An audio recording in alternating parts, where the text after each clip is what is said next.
Hello नमस्कार। आज science के प्रैक्टिस सेट नंबर 9 में आप सभी का स्वागत करती हूँ। अब तक हमारी 8 क्लासेस हो चुकी हैं और हम क्लासेस में प्रीवियस ईयर के क्वेश्चंस को देखते हैं। जो एमसीक्यू क्वेश्चंस पूछे गए हैं प्रीवियस ईयर में, उन्हीं क्वेश्चंस को हम देखते हैं कि किस टाइप से पेपर में एमसीक्यू टाइप के क्वेश्चंस पूछे जाते हैं। तो उम्मीद करती हूँ ये क्लासेस आपको समझ में आ रही होंगी और आपके एग्जाम के लिए इम्पोर्टेंट होंगी। इसमें हम सभी प्रीवियस ईयर के क्वेश्चंस को देखते हैं और इसी टाइप से क्वेश्चंस आगे एग्जाम में पूछे जा सकते हैं। तो आपको ये क्लासेस समझ में आ रही होंगी और देखेंगे, स्टार्ट करेंगे। चलिए क्वेश्चन देखते हैं। क्वेश्चन नंबर फर्स्ट में है, एक लेंस की क्षमता -2.5 डायोप्टर है। लेंस की फोकस दूरी तथा प्रकृति है। हमें बताना है, एक लेंस है, इसकी क्षमता दी हुई है। लेंस की क्षमता को हम P से डिनोट करते हैं। इसकी क्षमता हमें कितनी दी गई है? -2.5 डायोप्टर है। लेंस की फोकस दूरी यानी f का मान हमें निकालना है। तो हम फॉर्मूला जानते हैं। जब हमारा मीटर में होता है, जब हमें फोकस दूरी मीटर में फाइंड आउट करनी होती है तो फॉर्मूला लगाते हैं P बराबर 1/f। और जब हमें फोकस दूरी सेंटीमीटर में निकालनी है तो हम फॉर्मूला लगाएंगे P बराबर 100/f। इस फॉर्मूले से हम सेंटीमीटर में फोकस दूरी निकाल लेंगे। P का मान रख देंगे 2.5 डायोप्टर है, -2.5 डायोप्टर है, बराबर 100/f। हमें f का मान निकालना है। जब हम f का मान निकालेंगे तो यहाँ से हम देख सकते हैं f बराबर हो गया 100 में ये 2.5 नीचे आ जाएगा और माइनस लग जाएगा। तो अब हम इसको P को f की जब हम मान निकालेंगे, पॉइंट हटाएंगे और ये 25 चौका 100 यानी कि 40। हमारा राइट आंसर कितना आएगा? पॉइंट हटाएंगे तो यहाँ एक 0 बढ़ाएंगे और यहाँ से पॉइंट को हटा देंगे। अब पॉइंट हट जाएगा यहाँ से तो 25 से कम 25, 25 चौका 100 और ये 0 बढ़ जाएगा। तो यहाँ पर माइनस में आएगा और फोकस दूरी माइनस में किस में होती है? अवतल लेंस में होती है फोकस दूरी माइनस में। तो यहाँ पर ऑप्शन में देख लेते हैं। ऑप्शन ए में दिया है 40 सेमी अवतल लेंस होगा, 40 सेमी का उत्तल लेंस होगा, 4 सेमी का अवतल लेंस होगा या 4 सेमी का उत्तल लेंस। तो 4 सेमी नहीं आ रहा है, 40 सेमी का उत्तल लेंस नहीं होगा क्योंकि फोकस दूरी माइनस में किस में होती है? अवतल लेंस में। Option number A right answer होगा। 40 सेमी का अवतल लेंस, ऑप्शन नंबर ए हमारा राइट आंसर है। नेक्स्ट क्वेश्चन देखेंगे। क्वेश्चन नंबर 2 में पूछा जा रहा है, पत्तियों द्वारा कायिक प्रजनन होता है। पत्तियों के द्वारा कायिक प्रजनन किसमें होता है? हम जानते हैं। ऑप्शन नंबर ए में दिया है कायिक प्रजनन जो होता है, यहाँ पर देखिए ऑप्शन ए में दिया ब्रायोफिलम यानी अबूजा। ऑप्शन नंबर बी में दिया आलू में, चने में, गुलाब में। तो कायिक प्रवर्धन आलू में भी होता है, गुलाब में भी होता है, लेकिन पत्तियों के द्वारा किस में होता है? तो ब्रायोफिलम में होता है। ऑप्शन नंबर ए हमारा राइट आंसर होगा। यहाँ पर आप देख सकते हैं पत्तियों के द्वारा जो प्रजनन हो रहा है, कायिक प्रजनन उसे हम कहते हैं अबूजा है। यहाँ पर आप देख सकते हैं पत्तियों में यहाँ पर उगाया है दूसरा पत्ती, तो ये प्रजनन हो रहा है पत्तियों के द्वारा। कायिक प्रजनन किसमें होता है? ब्रायोफिलम अबूजा में। ऑप्शन नंबर ए हमारा राइट आंसर होगा। नेक्स्ट क्वेश्चन देखेंगे। क्वेश्चन नंबर 3 में पूछ रहे हैं, मानव हृदय में कोष्ठों की संख्या कितनी होती है? जो मानव का हार्ट है इसमें कोष्ठों की संख्या कितनी होती है? ऑप्शन नंबर ए में दिया है 4, ऑप्शन नंबर बी में दिया है 2, ऑप्शन सी में दिया है 6, ऑप्शन नंबर डी में दिया है 8। तो हम जानते हैं जो मानव का हृदय है उसमें कोष्ठों की संख्या कितनी होती है? 4 होती है। और पक्षियों में कितनी होती है? अगर बर्ड्स में पूछा जाए तो बर्ड्स में होती है 2। बर्ड्स के हृदय में जो कोष्ठ है उसकी संख्या कितनी होती है? 2 होती है। यहाँ पर आप देख सकते हैं, यहाँ देखिए राइट एट्रियम, यहाँ पर लेफ्ट एट्रियम, यहाँ पर राइट वेंट्रिकल्स, यहाँ पर लेफ्ट वेंट्रिकल्स है, यानी कि दायां अलिंद, बायां अलिंद, दायां निलय और बायां निलय। यहाँ पर आप देख सकते हैं ऑप्शन नंबर ए हमारा राइट आंसर होगा। यहाँ देखिए इसके बारे में, मानव हृदय में कोष्ठों यानी कक्षाओं की संख्या 4 होती है। ये किस प्रकार है? दायां अलिंद, जिसे हम दायां अलिंद हम पढ़ेंगे। दायां अलिंद क्या है? देखिए दायां अलिंद है यानी राइट एट्रियम। यह शरीर से अशुद्ध CO2 युक्त रक्त प्राप्त करता है। जो शरीर में, हमारे शरीर में जो CO2 युक्त रक्त होता है, जो अशुद्ध रक्त होता है, उसको प्राप्त करता है दायां अलिंद। बायां अलिंद क्या होता है? ये फेफड़े या फेफड़े से शुद्ध यानी ऑक्सीजन युक्त रक्त को प्राप्त करता है। यहाँ पर हमने देखा दायां अलिंद में क्या होगा? अशुद्ध रक्त जिसमें CO2 होगा। बायां अलिंद जिसमें शुद्ध रक्त यानी कि जो शुद्ध युक्त ऑक्सीजन युक्त होता है उसको प्राप्त करता है। दायां निलय क्या होता है? दायां निलय क्या होता है? यहाँ पर हम देखेंगे, यह अशुद्ध रक्त को शुद्ध होने के लिए फेफड़े में पंप करता है। जो दायां निलय होता है ये अशुद्ध रक्त को शुद्ध करने के लिए फेफड़े में पंप करता है। बायां निलय क्या होता है? यह शुद्ध रक्त को पूरे शरीर में पंप करता है। यह हृदय का सबसे बड़ा और सबसे मजबूत कोष्ठ होता है। अगर ऑप्शन में हमसे ये क्वेश्चन ये पूछा जाए कि हृदय का सबसे बड़ा और सबसे मजबूत कोष्ठ कौन सा होता है, तो हम क्या बताएंगे? बायां निलय। यहाँ पर हमने देखा। नेक्स्ट क्वेश्चन देखेंगे। क्वेश्चन नंबर 4 है, किसी वास्तविक बड़ा आभासी प्रतिबिंब बनाने वाला दर्पण है। ऐसा दर्पण का नाम हमें बताना है जिससे वास्तविक प्रतिबिंब बने, बड़ा बने और आभासी बने। तो यहाँ पर देखिए समतल दर्पण है, अवतल दर्पण है, उत्तल दर्पण है या कोई गोलीय दर्पण है। तो हम क्या बताएंगे, वास्तविक प्रतिबिंब बनना चाहिए, बड़ा बनना चाहिए और आभासी प्रतिबिंब बनना चाहिए। यहाँ पर होना चाहिए था, देखिए किसी वास्तविक बड़ा आभासी प्रतिबिंब। अगर बड़ा और आभासी प्रतिबिंब पूछेगा, बड़ा और आभासी प्रतिबिंब, तो हमारा राइट आंसर क्या होगा, बड़ा और आभासी प्रतिबिंब हमें बताना है। किसी वस्तु का बड़ा या आभासी प्रतिबिंब, यहाँ होना चाहिए था किसी वस्तु का बड़ा या आभासी प्रतिबिंब बनाने के लिए कौन सा दर्पण का प्रयोग होता है, तो हम बताएंगे अवतल दर्पण का। अवतल दर्पण में जब कंडीशन यहाँ पर दिए आभासी और बड़ा प्रतिबिंब कब बनता है, जब हमारी वस्तु कहाँ रखी होनी चाहिए, मुख्य फोकस और दर्पण के ध्रुव के बीच में रखी होती है। तो प्रतिबिंब कैसा बनता है, बड़ा बनता है और आभासी बनता है। तो ऑप्शन नंबर बी हमारा राइट आंसर होगा। नेक्स्ट क्वेश्चन देखेंगे। देखिए क्वेश्चन नंबर 5 में पूछ रहे हैं, मानव नेत्र जिस भाग पर किसी वस्तु का प्रतिबिंब बनाता है वह होता है। ह्यूमन आई के कौन से भाग पर वस्तु का प्रतिबिंब बनता है, इमेज बनता है, ये हमें बताना है। ऑप्शन नंबर ए में दिया परितारिका पर, दृष्टिपटल पर, पुतली पर या कॉर्निया पर। तो हम जानते हैं कॉर्निया किस लिए काम आता है, जब नेत्रदान करते हैं तो आंख का कौन सा पार्ट नेत्रदान करते हैं, कॉर्निया को। और जो प्रकाश है वो हमारे आंखों में कॉर्निया से होकर ही प्रवेश करती है। यहाँ पर प्रतिबिंब किस पर बनता है, दृष्टिपटल, जिससे हम कहते हैं रेटिना, इस पर प्रतिबिंब बनता है। यहाँ पर आप देख सकते हैं ये दृष्टिपटल यानी कि रेटिना है। रेटिना कहाँ होती है, यहाँ पर आप देख सकते हैं ये जो पार्ट है इसको हम बोलते हैं रेटिना, इस पर हमारे आंखों में प्रतिबिंब बनता है। और यहाँ पर देखिए पुतली क्या होती है, यहाँ आप देख सकते हैं ये पुतली है, पुतली, और ये परितारिका आइरिस है। आइरिस जो होती है वो आंखों का रंग प्रदान करती है। आंखें काली, आंखों का रंग काला या भूरा किसके कारण होता है, आइरिस के कारण। और आइरिस का क्या कार्य होता है, जब अधिक प्रकाश होती है तो वो पुतली को सिकोड़ लेती है, और जब कम प्रकाश होता है, अंधेरा होता है, तो पुतली को फैला देती है, जिससे हमारे आंखों में प्रकाश प्रवेश करे और हमें स्पष्ट दिखाई दे। तो ऑप्शन नंबर बी हमारा राइट आंसर है। नेक्स्ट क्वेश्चन देखेंगे। क्वेश्चन नंबर 6 है, एक विद्युत चुंबक रोड बनाने के लिए सबसे अधिक प्रयुक्त पदार्थ है। विद्युत चुंबक रोड बनाने के लिए सबसे अधिक कौन सा पदार्थ प्रयुक्त होता है, पीतल, मुलायम लोहा, एल्युमिनियम या स्टील। तो हम जानते हैं मुलायम लोहा का प्रयोग करते हैं। ऑप्शन नंबर बी हमारा राइट आंसर होगा विद्युत चुंबक रोड बनाने के लिए। नेक्स्ट क्वेश्चन है, क्वेश्चन नंबर 7 है, शुद्ध वायु है। शुद्ध वायु क्या होता है, एक विषमांगी मिश्रण होता है या फिर धातुओं का मिश्रण होता है, यौगिकों का मिश्रण होता है, या उपयुक्त में से कोई नहीं। तो जो शुद्ध वायु होता है ये विषमांगी मिश्रण नहीं होता है। शुद्ध वायु समांगी मिश्रण होता है, धातुओं का मिश्रण नहीं होता, गैसों का मिश्रण होता है, यौगिकों का मिश्रण नहीं होता। शुद्ध वायु क्या होता है, ये गैसों का मिश्रण होता है। इसमें नाइट्रोजन सबसे अधिक, ऑक्सीजन, फिर कार्बन डाइऑक्साइड और आर्गन, ऐसे गैसेज मिली होती हैं शुद्ध वायु में। तो यहाँ पर राइट आंसर होगा उपयुक्त में से कोई नहीं, option number D. Next question देखेंगे। क्वेश्चन नंबर यहाँ पर देखेंगे 8 है, निम्नलिखित में कौन सा सही सुमेलित नहीं है। जो यहाँ पर सही सुमेलित नहीं है हमें बताना है। देखिए प्लास्टर ऑफ पेरिस दिया है, प्लास्टर ऑफ पेरिस का प्रयोग करते हैं मूर्ति बनाने में, कास्टिक सोडा का प्रयोग करते हैं प्रति अम्ल में, सोडियम कार्बोनेट का प्रयोग करते हैं नमक बनाने में, या फिर ब्लीचिंग पाउडर का प्रयोग करते हैं कीटाणुनाशक बनाने में। तो हम जानते हैं प्लास्टर ऑफ पेरिस, इसका फॉर्मूला क्या होता है, CaSO4 इसको हम जानते हैं। प्लास्टर ऑफ पेरिस का फॉर्मूला कैल्शियम सल्फेट हेमीहाइड्रेट, इसको हम पढ़ेंगे calcium sulphate hemihydrate CaSO4 plaster of Paris का प्रयोग किया जाता है मूर्ति बनाने में, तो स्टेटमेंट सही है। कास्टिक सोडा का फॉर्मूला क्या होता है, NaOH sodium hydroxide, sodium hydroxide का प्रयोग करते हैं प्रति अम्ल में, तो ठीक है। सोडियम कार्बोनेट का फॉर्मूला क्या होता है, Na2CO3 sodium carbonate decahydrate Na2CO3 ये फॉर्मूला होता है सोडियम कार्बोनेट का। सोडियम कार्बोनेट का प्रयोग करते हैं धामन सोडा बनाने के लिए। यहाँ पर दिया नमक बनाने के लिए, तो नमक बनाने के लिए प्रयोग नहीं करते हैं, धामन सोडा बनाने के लिए इसका प्रयोग करते हैं। ऑप्शन डी में दिया ब्लीचिंग पाउडर का फॉर्मूला होता है calcium oxychloride CaOCl2 calcium oxychloride, इसका प्रयोग करते हैं कीटाणुनाशक बनाने में। तो ऑप्शन नंबर डी हमारा राइट आंसर होगा। और option number C right answer होगा, सोडियम कार्बोनेट ये सुमेलित नहीं है। नेक्स्ट क्वेश्चन देखेंगे।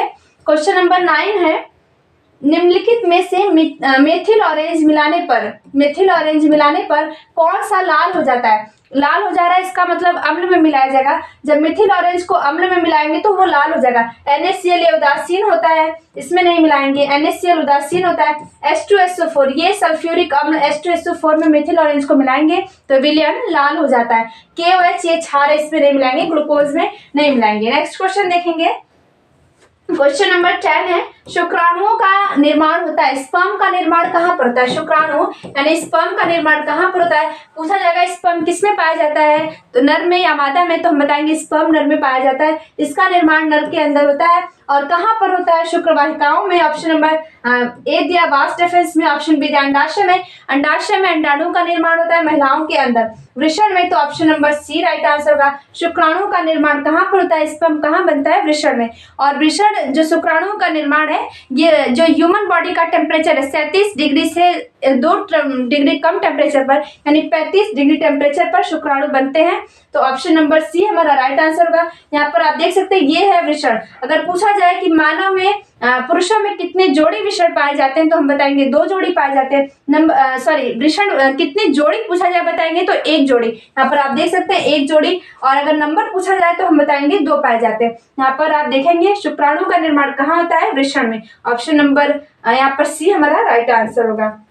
नेक्स्ट क्वेश्चन देखेंगे। क्वेश्चन नंबर 11 है, निम्नलिखित में से कौन उत्पादक है? उत्पादक कौन है? प्रोड्यूसर कौन है? हमें बताना है। चिड़िया, जंगली जानवर, पालतू जानवर या हरे पौधे?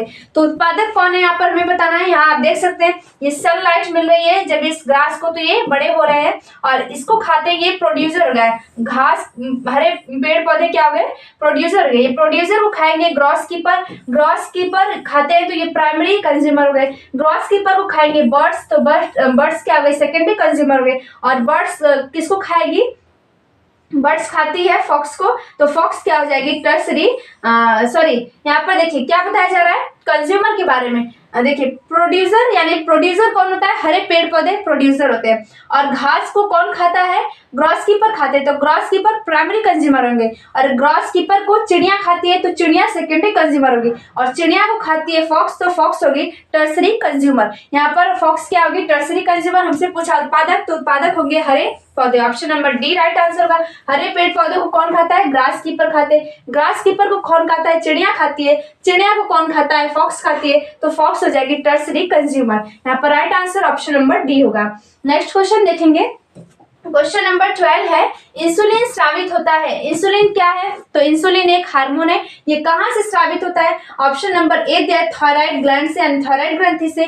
ऑप्शन नंबर बी दिया है अग्नाशय से। ऑप्शन नंबर सी में दिया हुआ है पीयूष ग्रंथि द्वारा। ऑप्शन नंबर डी में दिया है वृषण द्वारा। तो इंसुलिन हार्मोन की कमी से कौन सा रोग होता है? इंसुलिन हार्मोन की कमी से डायबिटीज यानी मधुमेह रोग होता है। इंसुलिन क्या करता है? जो इंसुलिन हार्मोन स्रावित करता है अग्नाशय ग्रंथि। Option number B right answer होगा। इंसुलिन हार्मोन कौन स्रावित करता है? अग्नाशय ग्रंथि। अगर अग्नाशय ग्रंथि से इंसुलिन स्रावित होना बंद हो जाए तो ब्लड में जो शुगर की मात्रा है वो नियंत्रित नहीं रहती है। इसके कारण हमें लोगों को डायबिटीज हो जाता है। और थायराइड ग्रंथि से थायरॉक्सिन हार्मोन निकलता है।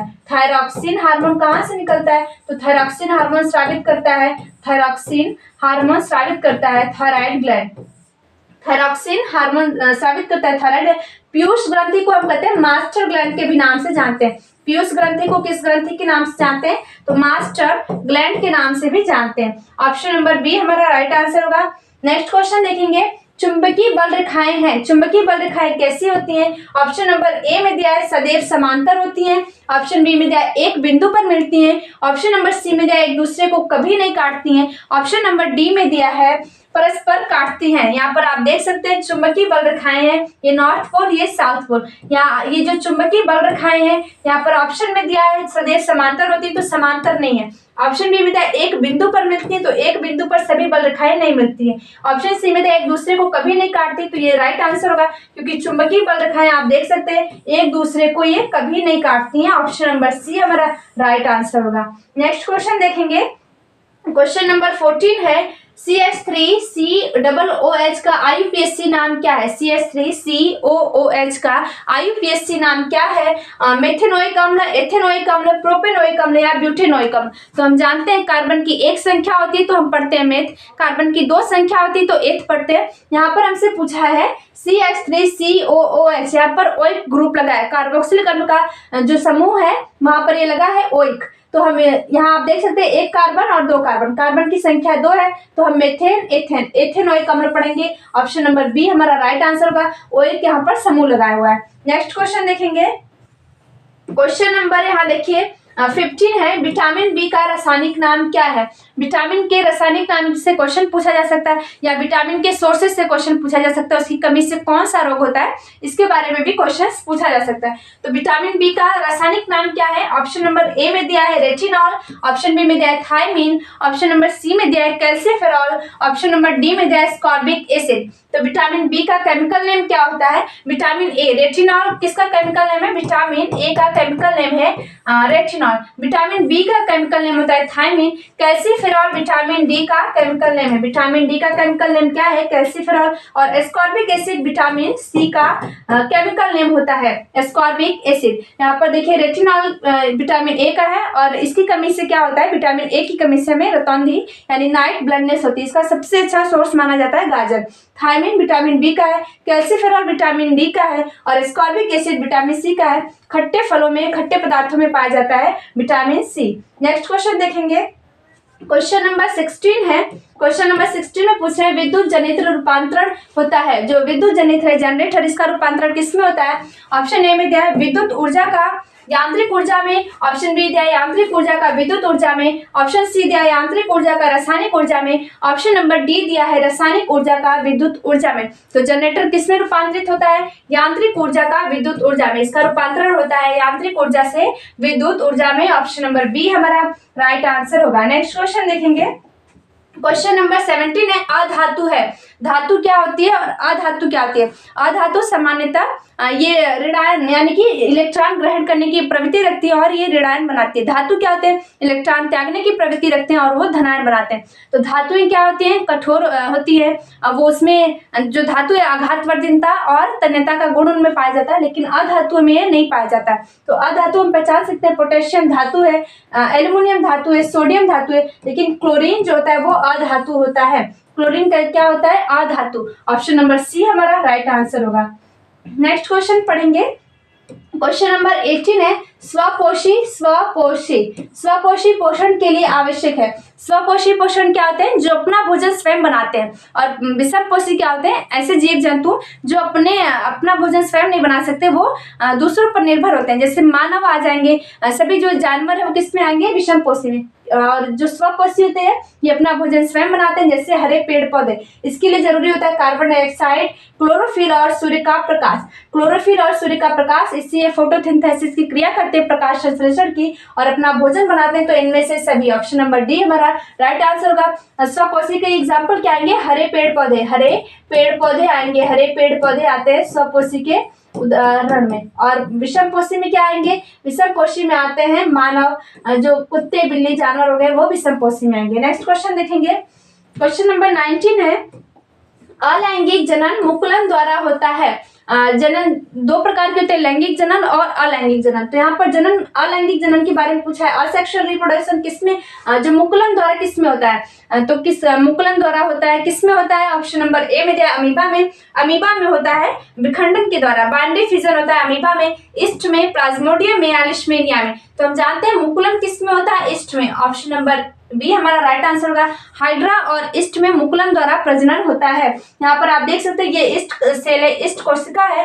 ये यहाँ पर आप देखेंगे विकसित होता है मुकुल, ये कोशिका दो भागों में डिवाइड हो जाती है, विकसित होती है। यहाँ पर आप देख सकते हैं डिवाइड हो चुकी है और एक नया जीव, यहाँ देखिए मुकुल श्रृंखला, एक नया यहाँ पर बन जाएगा, ईस्ट बन जाएगा। तो यहाँ पर आप देख सकते हैं ईस्ट मुकुलन मुकुलन द्वारा किसमें होता है? तो ईस्ट में होता है और हाइड्रा में भी होता है। यहाँ पर आप देख सकते हैं ये हाइड्रा है। हाइड्रा मुकुलन में क्या होता है? शरीर पर उभार जैसा आता है और वो नया जीव बन जाता है। ये उभार यहाँ देखिए थोड़ा सा बड़ा होता है, यहाँ पर इतना बड़ा होगा और पूर्ण रूप से एक नया हाइड्रा बन जाता है। तो ईस्ट द्वारा ये होता है। यहाँ पर आप देख सकते हैं ये अमीबा है अमीबा में क्या होता है, बाइंडी फिजन, विखंडन होता है। यहाँ पर आप देख सकते हैं ये अमीबा ये 2 सेल में डिवाइड होता है और ये अलग अलग अमीबा बन जाते हैं, यहाँ पर आप देख सकते हैं। नेक्स्ट क्वेश्चन देखेंगे, क्वेश्चन नंबर 20 है, ये हमारा लास्ट क्वेश्चन है। अवतल दर्पण की फोकस पर रखी वस्तु का प्रतिबिंब बनता है। अवतल दर्पण के फोकस पर जब वस्तु को हम रखेंगे तो प्रतिबिंब कहाँ बनता है, ये है हमारा अवतल दर्पण। ये अवतल दर्पण है, इसके फोकस पर जब प्रतिबिंब रखेंगे, यहाँ पर हम देखेंगे ये मुख्य अक्ष है, यहाँ पर दर्पण का ध्रुव होता है P, यहाँ पर मुख्य फोकस हो गया F, इसका दुगना होता है वक्रता केंद्र, जो वक्रता त्रिज्या यहाँ पर C होता है। और हम जानते हैं फोकस और ध्रुव के बीच की दूरी को हम कहते हैं फोकस दूरी, ये होती है स्मॉल f। और वक्रता केंद्र और यहाँ से वक्रता केंद्र और एक मिनट इसको देखेंगे, वक्रता केंद्र से लेकर के दर्पण के ध्रुव के बीच की दूरी को हम कहते हैं वक्रता त्रिज्या। देखिए ये है हमारा फोकस, मुख्य फोकस। फोकस जो होता है वो दुगना होता है, जो वक्रता त्रिज्या होती है वो दुगनी होती है फोकस दूरी की। अगर फोकस दूरी 5 सेंटीमीटर है तो वक्रता त्रिज्या होगी 10 सेंटीमीटर। ठीक है, तो क्या होती है, फोकस दूरी की दुगनी होती है वक्रता त्रिज्या, जिससे हम r से डिनोट करते हैं। तो वक्रता त्रिज्या को r से डिनोट करते हैं, फोकस दूरी को f से डिनोट करते हैं। यहाँ पर पूछा जा रहा है दर्पण, अवतल दर्पण के फोकस पर रखी वस्तु का प्रतिबिंब बनता है। अवतल दर्पण की अगर फोकस पर वस्तु रखेंगे तो इसका प्रतिबिंब कैसा बनता है, वक्रता केंद्र पर बनता है, दर्पण के पीछे बनता है, अनंत पर बनता है, दर्पण के ध्रुव पर। तो यहाँ पर जब प्रतिबिंब वस्तु को रखते हैं तो अनंत पर प्रतिबिंब बनता है। Option number C right answer होगा। और दर्पण के पीछे कब बनता है, जब हम फोकस, मुख्य फोकस ये एफ है और दर्पण के ध्रुव बीच में कहीं प्रतिबिंब को रखते हैं तो दर्पण के पीछे प्रतिबिंब बनता है। यहाँ पर right answer option number C होगा। ये हमारा लास्ट क्वेश्चन था। तो हमने यहाँ पर 20 क्वेश्चंस को देखा। ये सभी क्वेश्चंस प्रीवियस ईयर में पूछे हुए इंपॉर्टेंट क्वेश्चंस है। ऐसे क्वेश्चंस आपके एग्जाम में भी पूछे जा सकते हैं। तो उम्मीद करती हूँ क्लासेस आपको समझ में आती होंगी। इसी टाइप से MCQ क्वेश्चंस एग्जाम में पूछे जाते हैं। आज के लिए इतना ही। Thank you.